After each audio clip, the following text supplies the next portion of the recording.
என் பேர் சிவராஜ் பழனிசாமி, கோயம்புத்தூர்லேருந்துங்க. ஒரு 15 இயர்ஸா வெப் டிசைனிங் கம்பெனி ரன் பண்ணிட்டு இருந்தேன். 2001ல வந்து அது குடுத்துட்டு நான் ஃபார்மிங் போயிட்டேன். கம்ப்ளீட்டா வந்து அக்ரிகல்ச்சருக்கு போயிட்டேன்.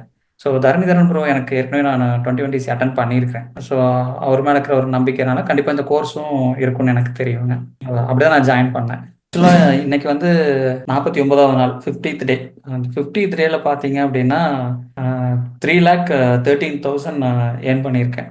ஜஸ்ட் 50 டேஸ்ல வந்து 3,00,000ங்கிறது என்னோட இதுலயே இல்லைங்க ஆக்சுவலா டு பி ஃப்ராங்க். நியர்லி 1 1/2 மந்த்ஸ்லயே என்னால வந்து 3,00,000 ஏர்ன் பண்ண முடியும்னு நான் நினைச்சு கூட பார்க்கலைங்க. ஃபர்ஸ்ட் மென்டலி வந்து நம்மளை ப்ரிப்பேர் பண்றது வந்து ஒரு மிகப்பெரிய யூஎஸ்பியா நான் பார்க்குறேங்க. 2வது வந்து நாங்க கொஞ்சம் சோர்ந்தாலே எங்களை வந்து செய்ய வச்சுடுறாங்க. டெய்லி வந்து என்ன படிச்சிருக்கிறோம், இது படிங்க, இது இம்ப்ளிமெண்ட் பண்ணுங்க. நான் என்னன்னா ஒரு Facebook லீட் கேம்பெயின் ரன் பண்ணலாம் அப்படிங்கிற மாதிரி தான் நான் உள்ள வந்த டிஜிட்டல் மார்க்கெட்டிங். பட் இப்போ எனக்கு வந்து பார்த்தீங்கன்னா, எனக்கு ஒரு டிஜிட்டல் ஏஜென்சி ரன் பண்ற அளவுக்கு உண்டான நாலேஜ் வந்து நான் கெயின் பண்ணியிருக்கேன். கோச்சிங் சென்டர் அப்படிங்கிற மாதிரி இல்லைங்க எனக்கு ஆக்சுவலா. வி ஆர் ஃபேமிலின்ற மாதிரியான ஒரு ஃபீல் தான் இப்போ வருது. I want to thank social legal team, entire team. I want to thank you and community also.